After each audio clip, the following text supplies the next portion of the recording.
It's the study of motion. So, and that's really what we're trying to do, is look at motion with the body.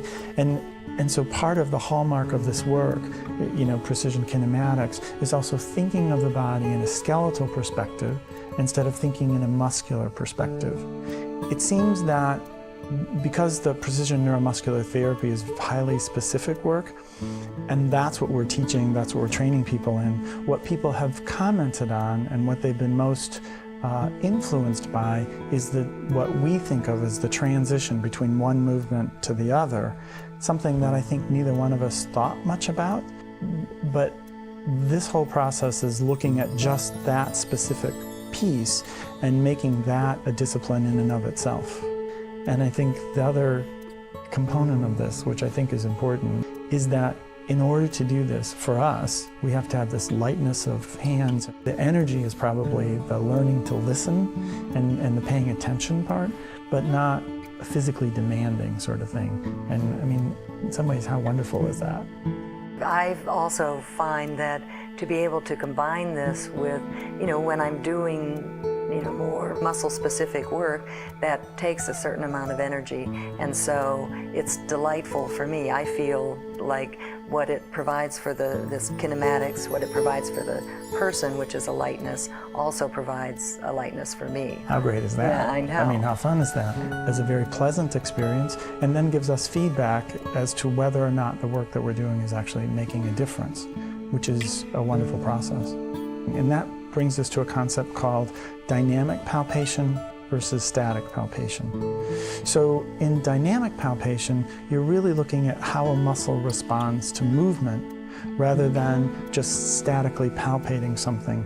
What kind of things are going on in the central nervous system when the joint is moving around? Yeah, I think that's fascinating, because if you think about general massage, where someone is just, let's say in effleurage or petrissage, where you're working, you're actually mostly affecting the skin receptors, which is a wonderful, wonderful thing, and you're feeding wonderful sensory information back to the nervous system. But those are the skin receptors. When we're actually picking up a limb or moving an arm, moving a leg, you're actually also affecting the joint receptors. And that is giving this wonderful sensory information about the joint back to the nervous system, which it didn't have previously. And also just moving the joint is then washing the joint in synovial fluid, things that non-movement approaches really can't do. In our movement work, we're actually having a conversation with the nervous system. And so I see this work as that conversation in the nervous system. And I think the process by that means that I'm not trying to force something on you that you don't want to do. So the work then becomes, it looks, I would think, almost playful. We should talk about the element of pain-free. Where are we operating in terms of? Yeah, I think that's important. There's some really good evidence that, for instance, with low back pain, there's this word called kinesiophobia, which means fear of motion.